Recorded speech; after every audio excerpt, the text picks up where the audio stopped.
Welcome to our Maha Periyava களஞ்சியம் channel. இன்னைக்கு நம்ம பார்க்க போகிறது தெய்வத்தின் குரல் 4ஆம் பாகம் 6ஆம் அத்தியாயம் போர் தீர்ந்து அமைதி காண. அதில் காம குரோதம் அதுவா 2 சக்திகள் காரணம் என்று பகவான் பதில் சொல்கிறார். அவை என்னென்ன என்று பெயரை சொல்கிறார்.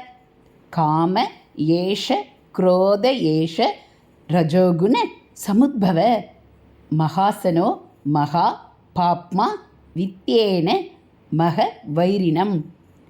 ஏஷ இது எது காரணம் என்று கேட்டாயே, அது என்னவென்றால் காமம், அதாவது ஆசைதான் மனிதனை பாபத்தில் தள்ளுவதான எல்லா கெட்ட விருத்திகளையும் தூண்டிவிடும் மூல காரணம். அது மட்டும் தானா? இன்னொன்றும் இருக்கிறது. ஏஷ குரோத, அந்த இன்னொன்று என்னவென்றால் குரோதம், அதாவது கோபம். இந்த இரண்டும் ரஜோகுண சமுத்பவமானவை. அதாவது மனுஷ மனசு சாந்தமாகி சாத்விகமாகவும் இல்லாமல் ஓய்ந்து மந்தித்து போய் தாமசகமாகவும் இல்லாமல் வேகப்பட்டு கொண்டு கொந்தளிப்பிலே இருக்கிற ஒரு நிலை உண்டே. அந்த நிலைக்கு ஆதாரமாயுள்ள குணமான ராஜசத்தில் உண்டானவை ரஜோகுண சமுத்பவ. உண்டானவை என்று நான் சொன்னாலும் பகவான் ஒருமையில் உண்டானது என்றுதான் சொல்கிறார். சமுத்பவ என்பது ஒருமைதான். காமம் ஒரு காரணம், இன்னொன்று குரோதம் என்பதாக 2 சொல்லிவிட்டு அவை ரஜோகுணத்தில் உண்டானவை என்காமல் அது ரஜோகுணத்தில் உண்டானது என்று சொன்னால் இது சொற்குற்றம்தானே என்றால் குற்றம் பகவான் மேலில்லை, என் குற்றம்தான். காமம் தவிர இன்னொன்று குரோதம் என்று நான் தான் சொன்னேன். பகவான் அப்படி சொல்லவில்லை. எது ஜீவனை பாபத்திலே பிடித்து தள்ளுகிறது என்று அர்ஜுனன் கேட்டதற்கு எதுவா? அதுதான் காமம், அதுதான் குரோதம், அது ரஜோகுணத்தில் உண்டானது. காம ஏஷ குரோத ஏஷ ரஜோகுண சமுத்பவ என்றே சொல்கிறார். அதாவது காமமாக இருக்கிற அதுவேதான் குரோதமாகவும் இருக்கிறது என்று அர்த்தம் பண்ணிக்கொள்ளும்படி சொல்லியிருக்கிறார். காமத்துக்கு இன்னொன்று குரோதம் என்று காட்ட இங்கே வார்த்தை இல்லை. காமமும் குரோதமுமாகிய ஒரு கெட்ட சக்தி என்று வைத்து கொள்ளலாம்.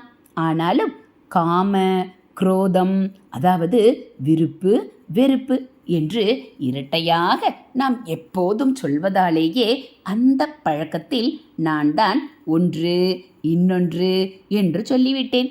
அப்படியானால் காமமும் குரோமமும் ஒன்றா என்ன? காமம் ஆசைப்படுகிற உணர்ச்சி, விருப்புணர்ச்சி.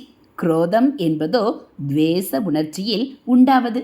நேர்மாறான விருப்பும் வெறுப்பும் எப்படி ஒன்று?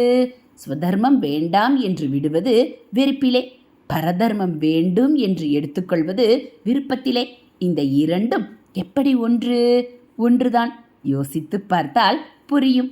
காமமே நிறைவேறாத போது குரோதம் என்ற ரூபத்தை எடுத்துக்கொள்கிறது என்று புரியும்.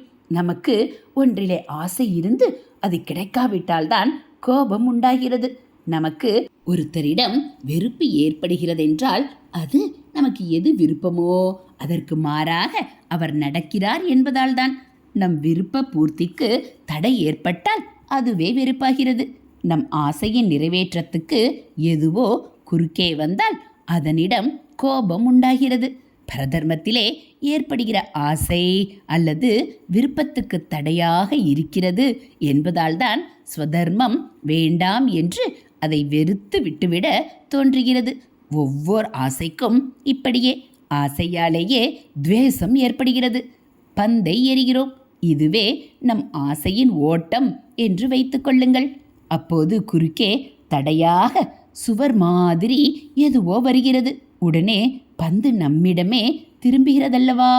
அப்படி திரும்பும் வேகம்தான் குரோதம். ஆச்சாரிய பாஷ்யம் இப்படித்தான் காமம் குரோதம் என்ற 2ஐயும் ஒன்றாகவே சொல்கிறது. காமமேதான் பிரதிகதமாகிற போது குரோதமாக பரிணமிக்கிறது என்று ஆச்சாரியால் சொல்கிறார். பிரதிகதம் என்றால் ஒன்றிலே போய் மோதிக்கொண்டு திரும்புவது என்று அர்த்தம். ஆனால் நடைமுறையில் விருப்பு வெறுப்பு என்கிறவை எதிரெதிர் உணர்ச்சிகளாக தெரிவதால் இரண்டாக சொல்கிறோம். பகவானே இன்னோரிடத்தில் சொல்லியிருக்கிறார், காமாத் குரோதோ பிஜாயதே, ஆசையிலிருந்து கோபம் பிறக்கிறது. மேலே அர்ஜுனன் கேள்விக்கு பதில் சொன்னபோது காம குரோதம் என்று இரண்டு மாதிரி சொல்லி இரண்டு இல்லை என்றும் தெரிவிக்கிற விதத்தில் அப்புறம் ஒருமையில் சொன்னார் என்று பார்த்தோம். இன்னோரிடத்தில் ஒன்றில்லை, இரண்டில்லை, 3 விஷயங்களை சொல்கிறார். பாபத்தில் தூண்டுவது காமம் குரோதம் என்று மேலே சொன்னாரொழியோ, அந்த பாபத்தினால் நமக்கு சம்பவிப்பது என்ன? சம்சாரம். சம்சாரத்திலும் ரொம்ப கோரமான அனுபவம் நரகவாசம். நரகத்தை பற்றித்தான் 3 விஷயங்களை சொல்கிற இடத்தில் குறிப்பிடுகிறார். த்ரிவிதம் நரகஸ்யேதம் துவாரம் நாசன மாத்மன. ஆத்மநாசம் என்ற நரகத்துக்கு வழி திறந்து விடுகிற வாசல்கள் 3 விதமானவை. என்னென்ன? காம குரோதஸ் ததா லோப. காமம், குரோதம், லோபம் என்கிறவை. லோபம் என்றால் என்ன? காமத்திலே ஒரு அம்சம்தான் அது.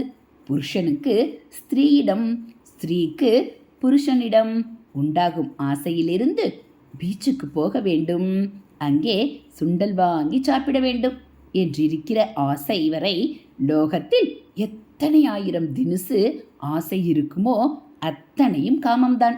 மகா பெரியவர்களுக்கு தன்னைத்தானே தெரிந்து கொண்டு தானாக இருக்க வேண்டும் என்ற உசந்த நாட்டம் இருக்கிறதே, இதை கூட உபனிஷத்தில் ஆத்ம காமம் என்றுதான் சொல்லியிருக்கிறது என்றேனே. இத்தனை விதமான ஆசைகளுக்குள்ளே பொருளில், சொத்தில் இருக்கிற ஆசைக்கு மாத்திரம் லோபம் என்று பெயர்.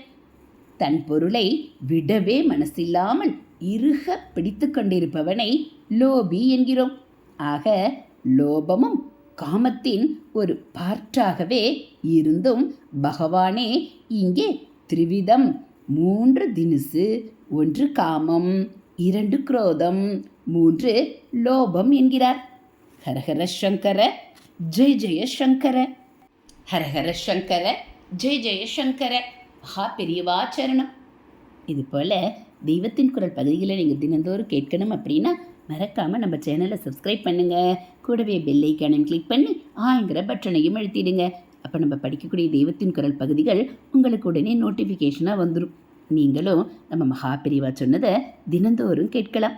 நம்ம சேனலில் வரக்கூடிய ஆன்மீக கதைகள், மகா பெரியவா மகிமை, தெய்வத்தின் குரல் பகுதிகள் எல்லாம் உங்களுக்கு பிடிச்சிருந்தா ஒரு லைக்கும் கமெண்ட்டும் கொடுத்து உங்களுக்கு தெரிஞ்சவங்களுக்கும் ஷேர் பண்ணுங்கள். தேங்க்யூ.